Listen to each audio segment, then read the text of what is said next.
Yesaya pasal ketiga, Tuhan berkata, aku menyingkirkan daripadamu para pahlawan, hakim, pemimpin. Kenapa semua itu? Itu kutuk terbesar adalah krisis kepemimpinan.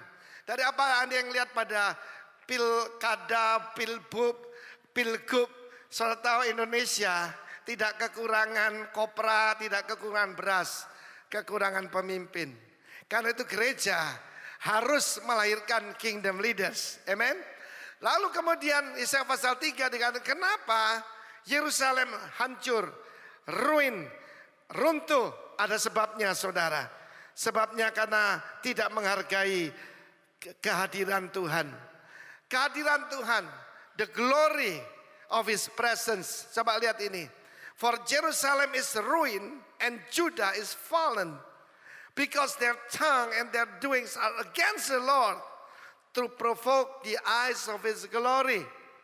Ya, firman Tuhan mengatakan sebab mereka melawan, memprovokasi, membuat marah Tuhan dari kemuliaan hadiratnya. Lagu yang kita nyanyikan tadi, kemuliaan hadiratmu, kami baitmu, menyembahmu. Jadi sikap kepada hadirat Tuhan itu menentukan. Sungguh, ayat selanjutnya ayat 9, air muka mereka menyatakan kejahatan mereka.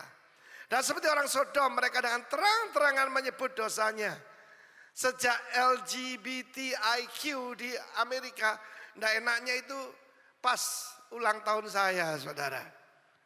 Dijatuhkan, bebas, pernikahan sesama jenis. Bahkan ada seorang petugas catatan sipil tidak mau menikahkan, kan dia Kristen. Yang menikah ini David dan David, saudara. Adam itu kan suaminya Inul, bukan Ipul kan? Saudaraku, itu terjadi. Dan itulah sekarang itu sex craze. Jangan lewatkan itu tadi retreat kita ya. Celaka orang-orang itu sebab mereka mendatangkan malapetaka kepada dirinya sendiri. Bukan cuma memprovokasi hadirat Tuhan, tetapi juga terang-terangan menyebut dosa. Bangga lagi, malah diupload lagi, saudaraku. Lanjut, katakan berbahagia orang benar. Berbahagia siapa? Orang benar apa orang kaya? Orang benar apa orang terkenal? Siapa yang berbahagia? Orang benar. Sebab mereka memakan hasil pekerjaannya. Celakalah orang fasik, malapetaka akan menimpanya. Sebab mereka akan diperlakukan menurut perbuatannya sendiri. Oke, sampai di sana saudara, kita baca sekarang 1 Samuel 7. Mulai dari ayat yang pertama. Coba saya lihat 1 Samuel pasal ke-7. Ini ada hubungan dari 1 Samuel mulai yang pertama. Ketika Hana itu mandul, Tuhan memperhatikan Hana. God visited Hana. Semua yang barren, semua yang kering, semua yang gersang, bulan-bulan ini mata air akan memancar di tempat-tempat gersang. Soal lihat tadi, saya baru tahu, itu salurannya cuma sebesar rambut saja. Jesus berkata, I'm the way. Jesus said, I'm the way. He will make a way where there seems to be no way. 1 Samuel pasal 7. Waktu itu tabut perjanjian dikembalikan kepada bangsa Israel. Dan kita baca ayat-ayat selanjutnya. 1 Samuel pasal 7 sampai ke satu tempat bernama Kiryat Yearim. Kiryat itu village. Kiryat itu artinya desa. Lalu orang Kiryat Yearim datang, mereka mengangkut tabut Tuhan itu dan membawanya ke dalam rumah Abinadab yang di atas bukit. Dan Eleazar anaknya, mereka, the people, kuduskan untuk menjaga tabut Tuhan itu. Lalu saya tambahi, and nothing happened. Nothing happened. Ayat selanjutnya berkata, sejak saat tabut itu tinggal di Kiryat Yearim, berlalulah waktu yang cukup lama, yaitu berapa? 20 tahun. Berapa banyak saudara tidak mengalami apa-apa selama puluhan tahun? Percuma saya di gereja ini. Saya tidak dapat makan di gereja ini. Something wrong with you, not with God. Amen. Berlalu cukup lama. dan seluruh kaum Israel baru meratap kepada Tuhan. Lalu berkatalah Samuel kepada seluruh kaum Israel demikian. Ayo kita baca sama-sama. 1, 2, 3. Jika kamu berbalik pada Tuhan dengan segenap hati, maka jauhkanlah para ilah asing dan para Astoret dari tengah-tengahmu, dan tujukan hatimu kepada Tuhan, dan beribadahlah hanya kepadanya, maka yang melepaskan kamu dari tangan orang Filistin. Kemudian orang-orang Israel menjauhkan para Baal dan para Astoret dan beribadah hanya kepada Tuhan. Lalu berkata Samuel, kumpulkanlah segenap orang Israel ke Mizpah, maka berdoa untuk kamu kepada Tuhan. Berdoa syafaat. Seorang pemimpin adalah pendoa syafaat. Lanjut. Setelah berkumpul di Mizpah, mereka menimba air dan mencurahkannya di hadapan Tuhan. Mereka juga berpuasa pada hari itu dan berkata di sana, kami telah berdosa kepada Tuhan. Dan Samuel menghakimi orang Israel di Mizpah. Ketika didengar orang Filistin bahwa orang Israel telah berkumpul di Mizpah, majulah raja-raja kota orang Filistin mendatangi orang Israel. Serta didengar orang Israel demikian, maka ketakutanlah mereka terhadap orang Filistin. Lalu kata orang Israel pada Samuel, janganlah berhenti berseru bagi kami kepada Tuhan, pada Yahweh Allah kita, supaya menyelamatkan kami dari tangan orang Filistin itu. Sesudah itu Samuel mengambil seekor anak domba yang menyusu, lalu mempersembahkan seluruhnya kepada Tuhan sebagai korban bakaran. Dan ketika Samuel berseru pada Tuhan bagi orang Israel, maka Tuhan menjawab dia. Sedang Samuel mempersembahkan korban itu, malah majulah orang Filistin berperang melawan orang Israel. Tetapi pada hari itu Tuhan mengguntur dengan bunyi yang hebat ke atas orang Filistin dan mengacaukan mereka, sehingga mereka terpukul kalah oleh orang Israel. Keluarlah orang-orang Israel dari Mizpah, mengejar orang Filistin itu, memukul mereka kalah sampai hilir Betkar. Kemudian Samuel mengambil sebuah batu dan mendirikannya antara Mizpah dan Yeshana, yang menamainya Ibn Ha'izer. Katanya, sampai di sini Tuhan menolong kita. Demikianlah orang Filistin ditundukkan, katakan ditundukkan, dan tidak lagi memasuki daerah orang Israel. Tangan Tuhan, the Spirit of God disebut tangan Tuhan, the power of God melawan orang Filistin. Berapa lama? Seumur hidup satu orang benar. Cuma satu. Wow. Katakan wow. Kuasa satu orang benar. Lanjut. Dan kota-kota, dengar ini, yang diambil orang Filistin daripada Israel, kembali pula, restore to Israel. Dikembali kepada Israel mulai dari Ekron sampai Gad. Dan orang Israel merebut daerah sekitarnya dari tangan orang Filistin. Antara orang Israel dan orang Amori ada Shalom. Samuel memerintah sebagai hakim atas orang Israel seumur hidupnya. Dari tahun ke tahun ia berkeliling ke Betel, Gilgal dan Mizpah, dan memerintah atas orang Israel di segala tempat. Itu ayat terakhir. Lalu ia kembali ke Rama, sebab di sana rumahnya, dan setelah ia memerintah atas orang Israel, di sana ia mendirikan mezbah bagi Tuhan.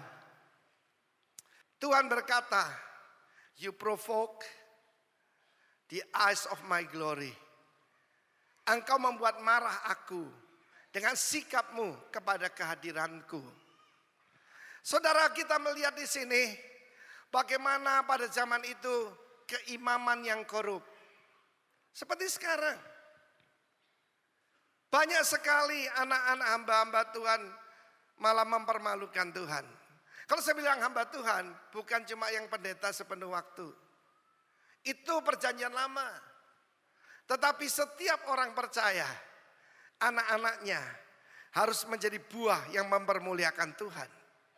Dan kedua putra daripada imam besar Eli, yang waktu itu tabut Allah ada di Silo, kemah suci ada di Silo, mempermalukan Tuhan, hidup dalam dosa secara terang-terangan. Mereka seperti orang Sodom, terang-terangan menyebut dosanya. Mereka tidak berzina di losmen atau motel. Mereka berzina di kemah pertemuan. Menyedihkan sekali, bahkan hamba-hamba Tuhan yang disebut pendeta sepenuh waktu mempermalukan Tuhan. Karena itu kita perlu saling mendoakan, amin. Ini zaman sex craze, saudara. Zaman safe sex udah lewat, sekarang sex craze. Saudara, di Afrika Selatan, maka dibuat negara Afrika Selatan, maka perzinahan tidak lagi dianggap kesalahan. Di Jepang, perselingkuhan bisa difahami kalau untuk bisnis. Bahkan di beberapa negara, terutama Eropa hari ini. Kenapa para imigran menguasai Eropa hari-hari ini? Filistin artinya imigran. Filistin artinya apa? Imigran, orang asing. Kenapa banyak anak Tuhan tidak dibawa berkat, tapi dibawa kutuk? Kekalahan adalah kutuk, kemandulan adalah kutuk. Akan memukul mereka dengan kegelapan, dengan kebingungan dan kegilaan. WHO membuat pernyataan baru ini minggu yang lalu, yaitu pertama-tama penyakit yang membuat orang mati, nomor satu penyakit jantung. Karena Alkitab mengatakan orang mati ketakutan, ya, karena apa yang sedang terjadi di atas laut, muka bumi. Naik pesawat belum tentu nyampe, saudaraku. Naik kereta api belum tentu sampai ke tujuan. Dan yang kedua mengagetkan, saudara, bukan kanker. Yang membuat orang mati nomor dua adalah bunuh diri. Apalagi kita yang di Bali, kita tahu memang tidak dimasukin koran, begitu banyak orang yang bunuh diri. Ketika krisis moneter menghantam Asia, banyak orang di Korea yang bukan anak Tuhan terjun ke sungai Han, bunuh diri. Begitu banyak saudara orang bunuh diri. Baru kemarin kita dengar ada ibu yang akan menikah besoknya, menikam bayinya dengan pisau dapur. Ada teman cuma tersinggung, temannya digorok. Kita berada dalam zaman seperti itu. Dan firman Allah menunjukkan rahasianya. Karena mereka tidak menghargai, tidak menghormati hadirat Tuhan. Dan pada saat mereka main perang dengan orang Filistin, pertama kalah ribuan orang Israel mati. Israel tidak mungkin kalah. Mereka cuma kalah kalau melawan Tuhan. Melawan bangsa-bangsa di sekitarnya, tidak pernah mereka kalah. David, Raja Daud, waktu itu belum ya. Tetapi bangsa selalu menang apabila mereka berpihak pada Tuhan. Tapi ketika mereka melawan Tuhan, dengan apa? Penyembahan berhala. Maka saudaraku, mereka mengalami kekalahan yang mempermalukan mereka. Dan saat itu Hofni dan Pinehas putra daripada Eli berkata, mari kita mengangkat tabut Tuhan. Saudara, kalau orang Israel perang, mereka mesti minta Tuhan bangkit. Jadi di depan kemah pertemuan yang boleh masuk ke ruang suci kan cuma imam besar. Mereka akan nyanyi, let God arise. Let God arise. Mazmur 68. Bangkitlah Tuhan. Let his enemies be scattered. Allah bangkit. Allah bangkit. Siapa sedang alami peperangan hari ini? Ayo memusik kembali. Allah bangkit. Terserahlah musuhnya. Allah bangkit. Jadi ada, saudara, dengar ya. Tabur perjanjian cuma gambaran dari Yesus. Tabur perjanjian gambaran siapa? Di dalamnya ada firman, sebab dia sang firman. Dia adalah mana dari sorga. Akulah roti dari sorga. Dan dialah tongkat kemenangan kita. Amin. Allah bangkit. Silakan. Allah bangkit, Terserahlah musuhnya. Allah bangkit. Terserahlah musuhnya. Allah bangkit. Come on. seranglah musuhnya.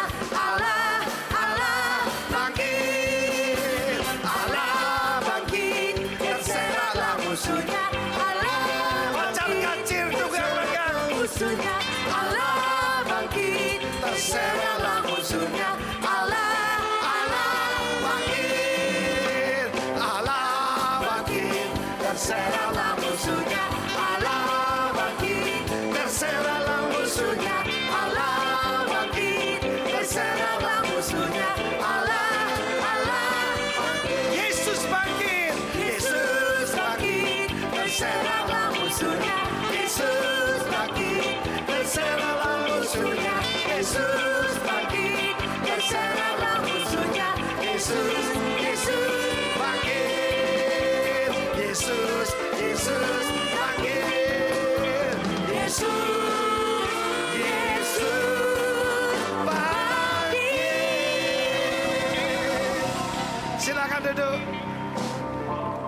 Setiap kali Yosua menaikkan pujian itu, mereka tutup dengan perkataan, and the dead shall rise again. Kalau mereka yang mati pun akan bangkit kembali. Dan pada saat itu mereka diserang Filistin, ketika mereka kalah, dalam keadaan desperate, dalam keadaan putus asa, Hofni dan Pinhas menyuruh mengangkat tabut perjanjian. Yang takut itu malah Filistin. Mereka baca, celaka kami, siapa bisa melawan Allah yang membinasakan orang Mesir. Filistin gak ada apa-apanya dibanding Mesir. Mesir aja hancur, apalagi kita. Hai Filistin, bangkit.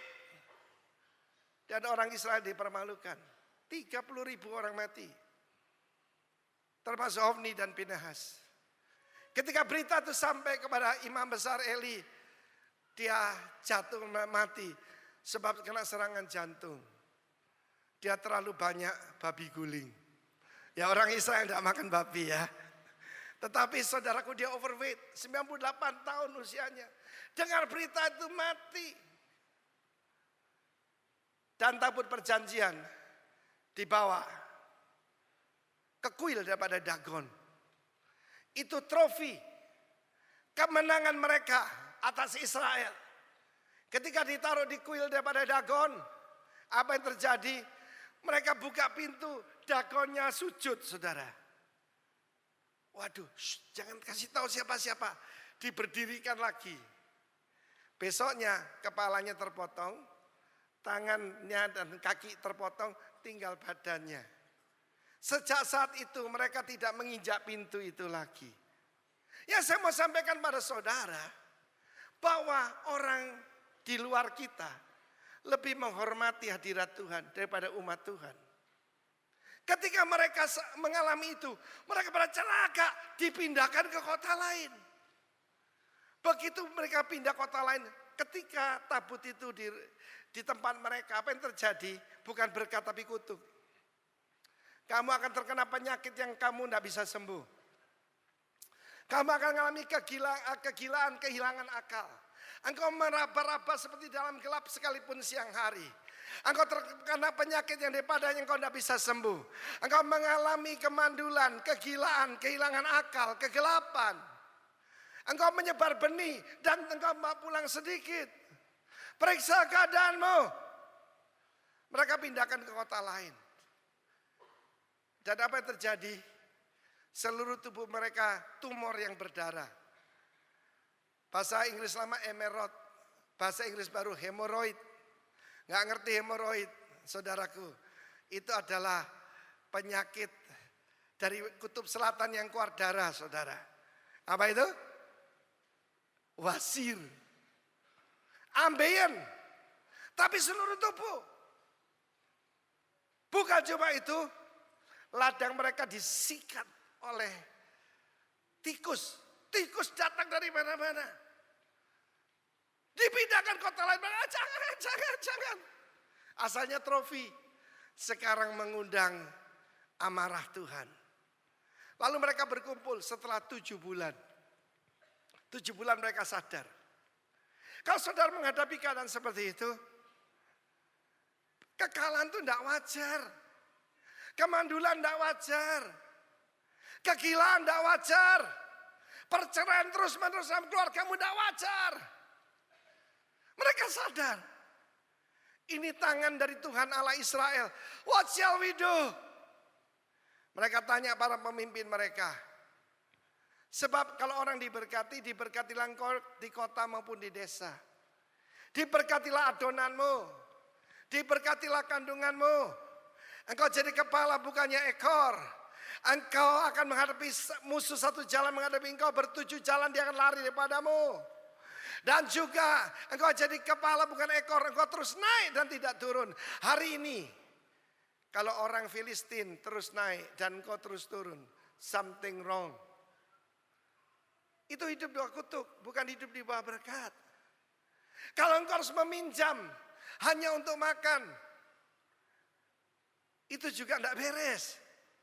Sebab firman Allah berkata, aku memberkati engkau, mengirim berkat gitu banyak. Sehingga bangsa-bangsa sekitarmu akan mengatakan, sungguh engkau dalam negeri yang diberkati Tuhan. Engkau dengar kesaksian dari saudara Erwin tadi. Sakit liver yang berat. Bukan sakit hati lebih berat. Yang bisa menyembuhkan jemaat Yesus. Sakitnya tuh di sini. Dia sakitnya juga di kanker kantong kering, saudaraku. Tapi Yesus adalah Tuhan yang luar biasa. I bring you good news today. Tapi saudaraku, mereka memberikan korban penebus salah. Saudara, korban penebus salah ini jarang dibicarakan. Mereka tidak mengembalikan tabut perjanjian dengan kosong, saudara. Tapi mereka menaruh di atasnya, yaitu 5 tumor besar dari emas murni. Dan juga tikus-tikus dari semua kota, desa, banjar di Filistin. Mereka memberikan tikus dari emas.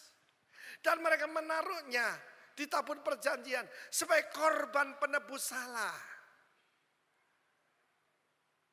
Kita kalau salah ya perlu ada tebusan. Betul? Bahkan saya mempelajari kutuk itu begini.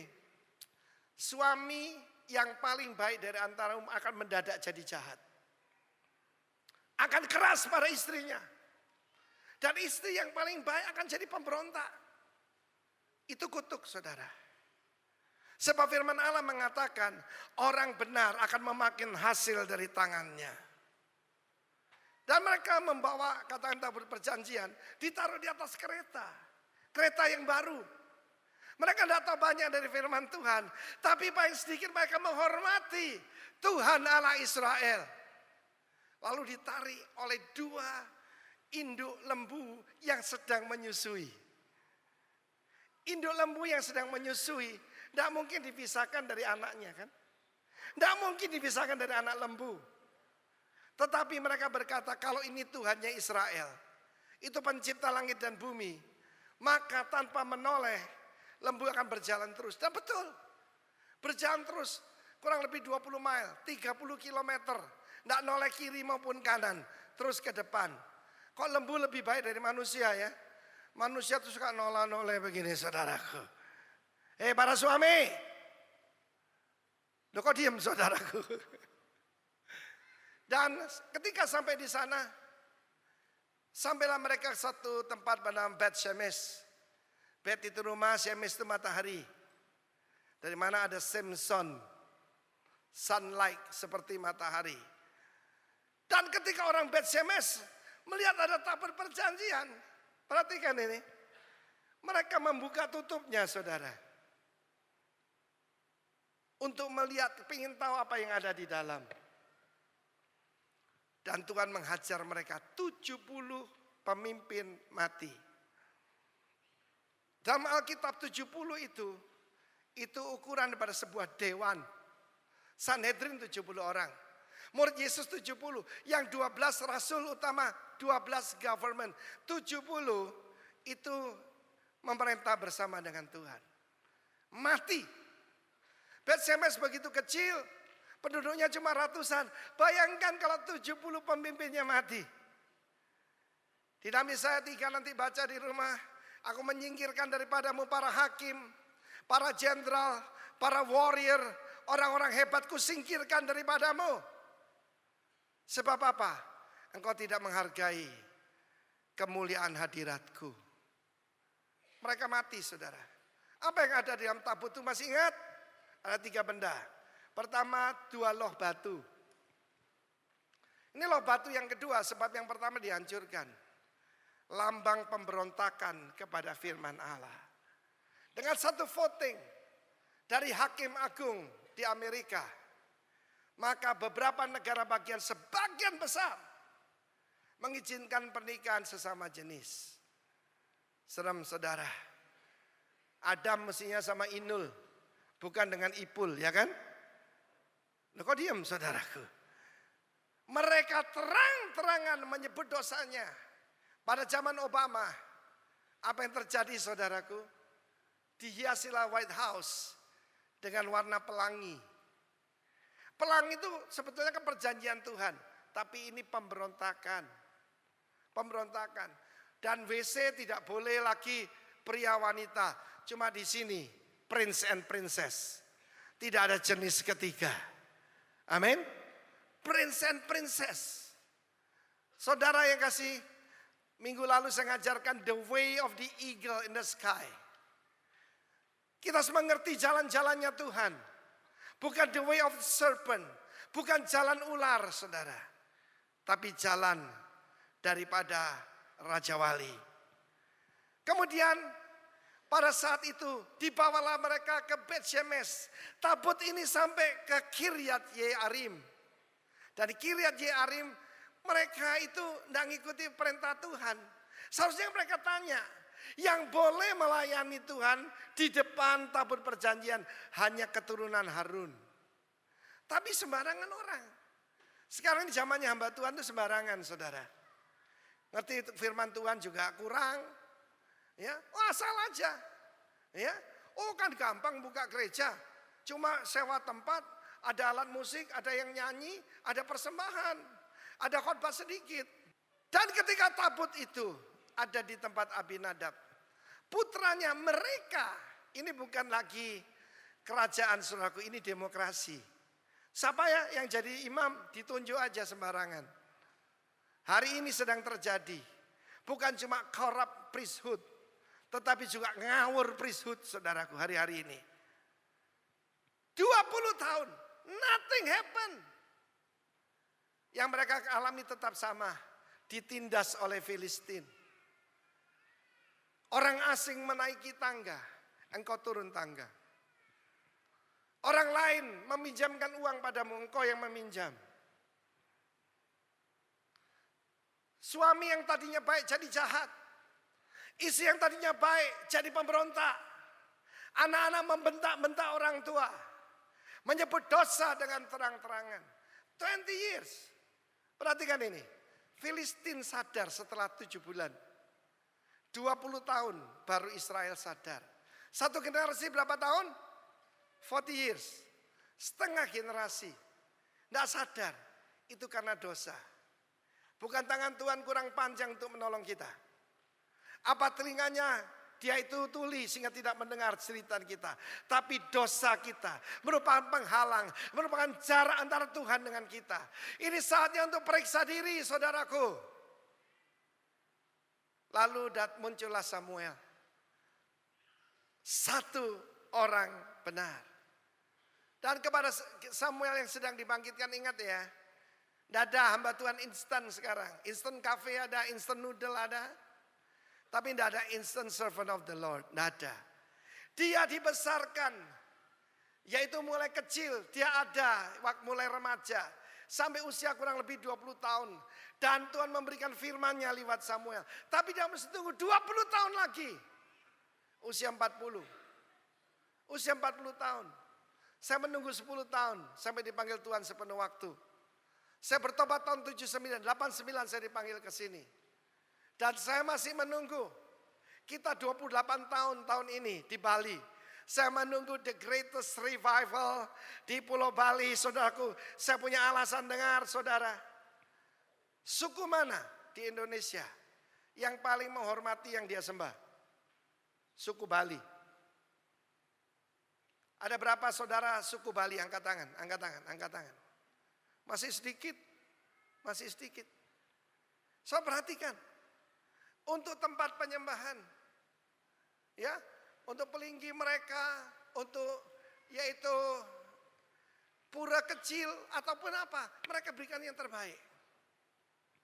Kayu yang paling baik, kayu jati. Rumahnya pakai kayu Kalimantan. Semua yang terbaik untuk mereka the second best. Spirit semacam itu. Kalau mereka percaya kepada Allah yang hidup akan sangat luar biasa. Ajak teman-temanmu nanti tanggal 16 ya. Supaya diperkenalkan dengan Tuhan segala Tuhan, Raja segala Raja. Tepuk tangan bagi Allah kita. Wow. Cindy Jacob berkata revival terbesar di dunia akan terjadi di Indonesia. Dimulai dari Pulau Bali. Saya percaya itu. Kalau enggak ngapain saya dari pengusaha datang ke sini jadi pelayan saudara. I have a dream. I have a vision. Begitu banyak penginjil akan keluar dari tempat ini. Mereka yang menghargai hadirat Tuhan. Lalu tapi Samuel memberikan jalan bagaimana mereka mengalami pembalikan keadaan. Berapa banyak ingin mengalami pembalikan keadaan? Ketika tabut perjanjian dirampas oleh orang Filistin, tempat itu ada satu tempat bernama Eben Haeser. Di Eben Haeser mereka mengalami dibantai, Hofni dan Pinehas mati pada satu hari itu. Dan tabut perjanjian dirampas. Bukan Tuhan tidak bisa bela diri sendiri. Tidak, dia mau berikan pelajaran pada orang Israel. Dan Samuel berkata, pertama, berbalik kepada Tuhan dengan segenap hatimu. Turn to the Lord, return to the Lord. Kembali kepada Tuhan dengan segenap hati. Ini banyak orang keliru saudara. Kapan tuh ada orang bersaksi di sini, saking semangatnya berkata, saudara, saya berbalik pada Tuhan 360 derajat. 360 derajat gimana ya? Asalnya begini, muter, gini lagi saudara. Berbalik itu 180 derajat, amin. Tapi ada perkataan dengan segenap hati. Kebanyakan bukan tobat. Tapi saudaraku obat, masih berobat saudara. Akibatnya tomat. Tobat kumat, tobat kumat, tobat kumat. Bertobat, berbalik dengan segenap hati. Berbalik pada Tuhan. Kedua, menjauhkan para ilah asing. Dan disebut dengan jelas Astoret. Dari tengah-tengahmu dan tujukan hatimu kepada Tuhan. Alihkan pandanganmu dari yang lain hanya kepada Tuhan. Dan serve Him only. Layani dia saja. Orang di Bali kalau nambah Yesus tidak apa-apa buat mereka. Iya. Jadi kalau sakit cari Tuhan Yesus. Kapan itu ada orang di luar. Pak, tidak masuk. Oh, saya tunggu nanti doa kesembuhan. Sebab ini kan tempat penyembuhan katanya saudaraku. Ya, saya tidak ikut nyanyi-nyanyi. Nanti kalau doa kesembuhan saya masuk. Sebab buat dia nambah Yesus satu tidak apa-apa. Dan dia nyanyi gini. Yesus itulah salah satunya. Tidak. Tetapi dari lapangan nanti ada lagu. Yesus itulah satu-satunya penolongku yang sungguh. Tepuk tangan bagi Allah kita. 2 tahun yang lalu saya pergi ke Israel. Saya udah ganti pakaian ini. Ada seorang ibu datang. Tolong pak. Suami saya kebetulan minta dibaptis. Oh jiwa, oke saya ganti pakaian. Tapi pada waktu itu saya tanya dia. Sebab saya tahu dia masih menyembah-nyembah yang lain. Saya tanya pada dia. Apakah kamu mengaku Yesus adalah satu-satunya Tuhan dalam hidupmu? Dia bilang, Saya katakan, kalau Yesus bukan satu-satunya Tuhan dalam hidupmu, saya tidak mau baptiskan kamu. Salah saya. Kalau ngubur orang hidup, harus yang mati dibangkitkan, ya kan? Pembaptisan kan penguburan, saudaraku. Lalu dia berkata, ya Pak, saya mau tolak yang lain. Yesus satu-satunya Tuhan, baru saya baptiskan dia. Hati-hati saudara, banyak orang cuma nambahkan Yesus. Kalau lagi kesesakan, kalau lagi sakit, itu cari Yesus. Setelah itu masih ikut yang lain. Karena itu mereka tidak mengalami pembalikan keadaan. Mereka tidak mengalami percepatan. Mereka tidak mengalami pelipat gandaan. Tapi orang yang bersungguh hati pada Tuhan akan mengalami. Lalu kemudian saudara disuruh pergi ke Mizpah. Mizpah itu tempat orang Israel selalu membuat perjanjian dengan Tuhan. Saudara, tempat di mana saya membuat perjanjian Tuhan di Surabaya. Rumah sakit Darmo. Jalan Darmo Surabaya. Di situ saya membuat perjanjian. Dan saya bersumpah, bukan bersumpah, bernazar. Wherever you send me, I will go. Saya ada di sini hari ini. Tanggal 5 saya ke Vietnam. Karena apa? Saya punya janji. Wherever you send me, I will go. Mau berdoa buat saya di Vietnam? Iya. Yang mau sungguh-sungguh saya ingin tahu saya. Yang mau doakan gembalanya. Terima kasih, terima kasih, terima kasih. Sampai di sana mereka mengambil sebuyung air. Air adalah lambang kehidupan. Sebagian besar tubuh kita ini terbuat dari air. Tidak ada air, tidak ada kehidupan. Lalu mereka mencurahkannya di hadapan Tuhan. Saya ingat salah satu saat yang secret, yang suci dalam hidup saya. Di persekutuan doa di rumah kami di Surabaya. Waktu itu kedua orang tua kami hadir. Dan seorang hamba Tuhan dari Amerika, dari Florida datang berdoa buat kami. Dan dia katakan di hadapan orang tua kami, mari kita serahkan Arifin dan Vivi kepada Tuhan. Dan dia berkata, kalau kamu taruh dirimu di atas mezbah, kamu tidak bisa tarik kembali. Saya berkata siap. Sebab sejak awal saya ingin menserahkan seluruh hidup saya pada Tuhan. Banyak orang itu menyerahkan diri pada Tuhan kalau sudah sakit. Sudah narik napas saya gak bisa. Ku serahkan sisa hidupku kepada Tuhan. Aku kurang ajar saudaraku. Ngomong sehat, sugih, ganteng. Serahkan dirimu pada Tuhan. Tepuk tangan bagi Allah kita. Mencurahkan seluruhnya. Kenapa Maria dari Betania itu sangat menonjol? Dia bukan meneteskan minyak narwastu. Dia memecahkan buli-bulinya. Dan mencurahkan sepenuhnya kepada Tuhan. Lalu firman Allah mengatakan Samuel mengambil seekor anak domba yang masih menyusu. This is unusual. Karena biasanya kan yang dewasa. Domba dewasa, kambing dewasa, lembu dewasa. Ini anak domba yang masih menyusu. Lalu dipersembahkan sebagai korban bakaran seluruhnya. Biar saudara ingat, saudara mandi, saudara di mana-mana, saudara dengar seluruhnya, seluruhnya, seluruhnya, seluruhnya. Serve him only. Karena itu saya kata pada Erwin, ya, dan Ingrid, serahkan anakmu yang lucu untuk jadi Samuel generasi ini. Loh kan aneh, anak lain kan gini. Nina bobo, ya toh? Karena banyak yang bobo di gereja pun bobo, saudaraku. Tapi saudara, anak ini segala puji syukur mulai dalam kandungan.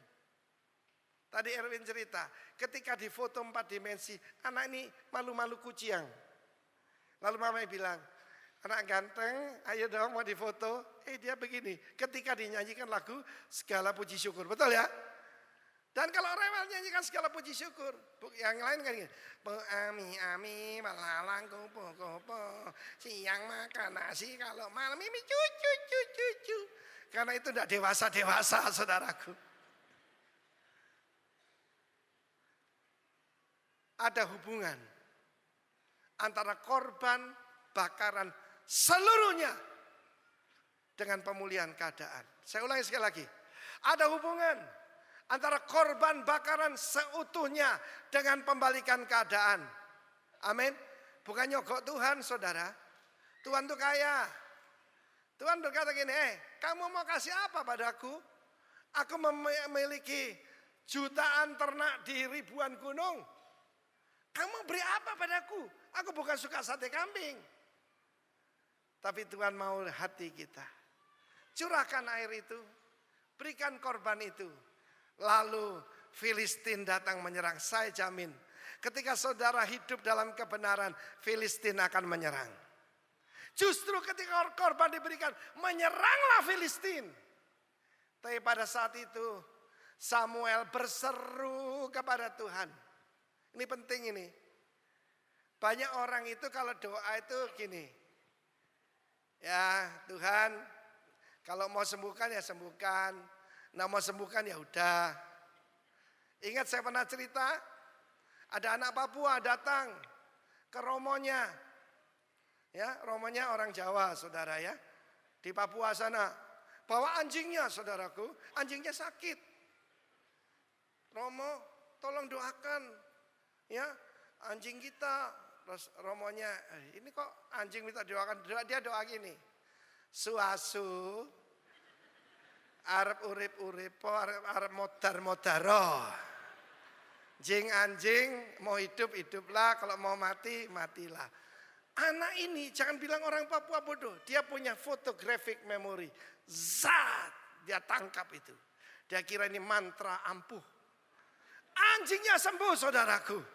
Ya toh? Ketika dia datang, ganti romonya sakit.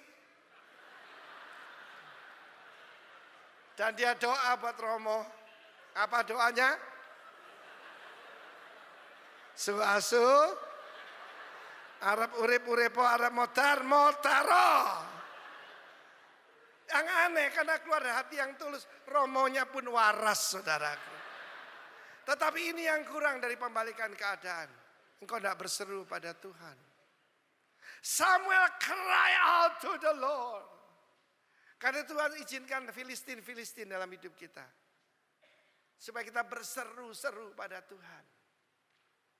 Tahun 99 kerusuhan di Ambon. 4 martir kita dipenggal. Saudara, disitulah umat Tuhan mendadak jadi kudus. Kalau menyeberang saudara Teluk Ambon, mereka periksa diri. Apa beta punya salah? Apa saya pernah ngatain orang? Apa saya pernah memfitnah? Mereka minta ampun pada Tuhan. Bahkan perjamuan kudus setiap hari.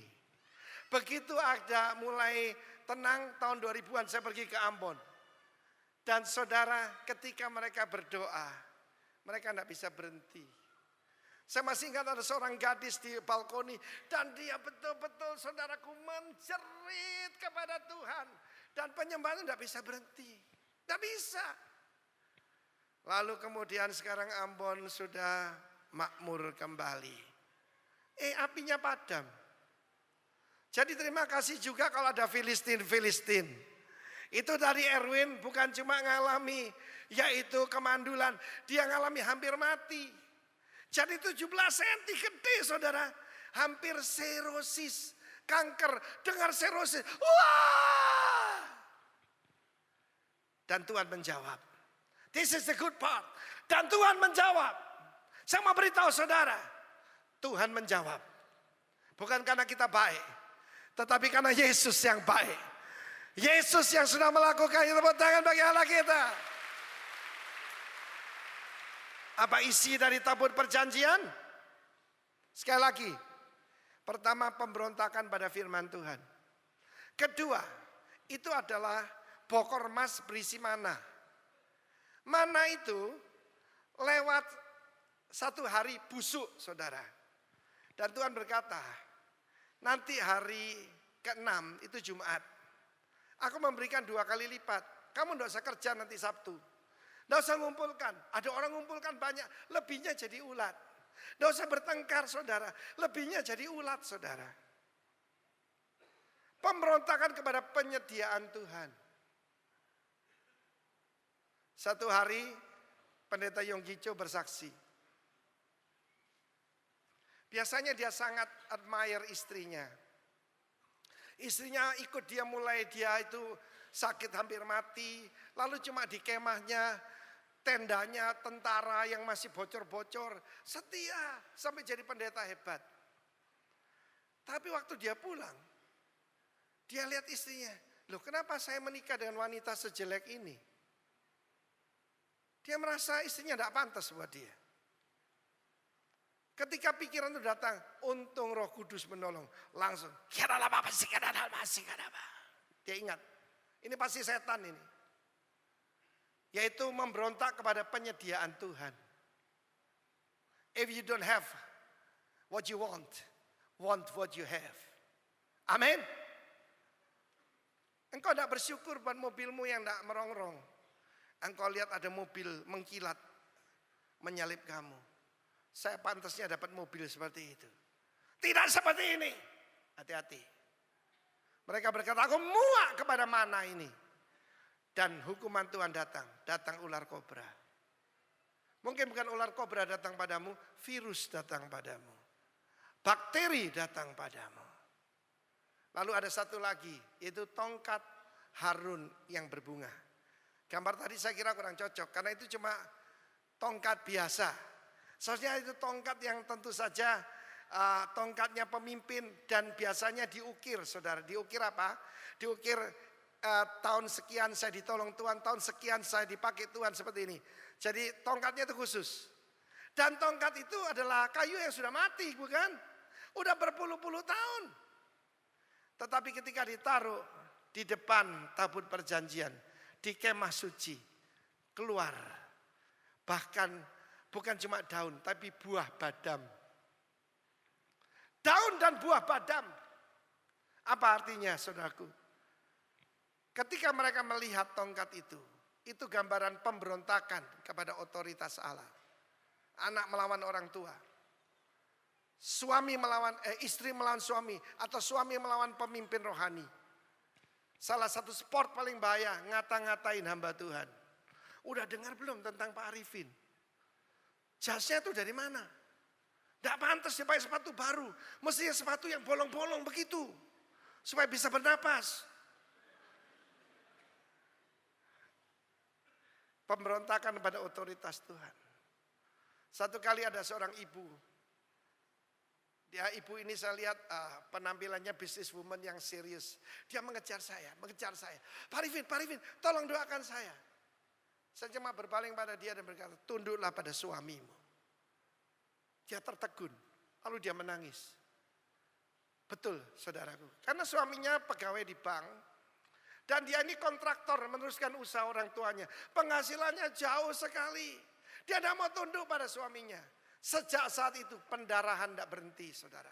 Dia pergi kemana-mana. Bahkan tidak berani memakai rok bawah yang warnanya muda. Karena pasti flek. Satu hari saya diundang ke rumahnya. Dan rumahnya jadi persekutuan doa. Dia cerita, Pak Arifin, begitu Bapak tidak doakan saya cuma bilang tunduk pada suamimu. Saya pulang. Saya minta ampun pada suami saya. Dan saya tempatkan dia sebagai suami. Dan justru lewat saya menundukkan diri. Karunia Tuhan muncul pada suami saya. Dan kita punya bisnis-bisnis baru yang tidak pernah kita bayangkan. Dan karena itu saya mengucap syukur. Saya bangun persekutuan doa di sini. Udah puluhan tahun Pak Arifin. Belasan tahun, lebih hampir puluhan tahun. Terima kasih. Karena Bapak berkata, tunduklah pada suamimu. Hari ini ada banyak anak yang harus tunduk pada orang tuanya. Dan banyak para pemimpin harus tunduk pada otoritas di atasnya. Mungkin dia pendidikannya kurang. Mungkin IQ-nya jongkok.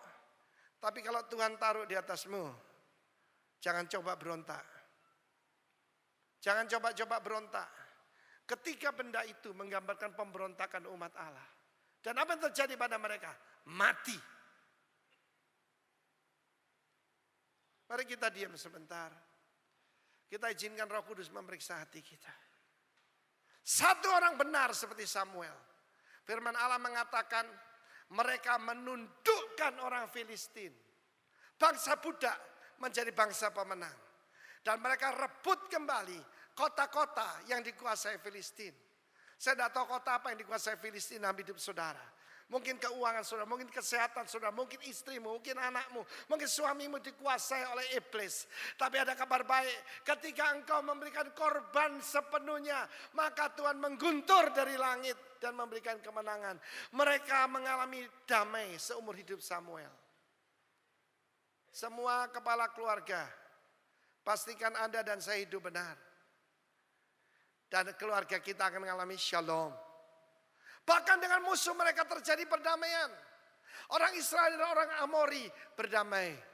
Saya tidak tahu ada pertempuran apa dalam keluarga saudara.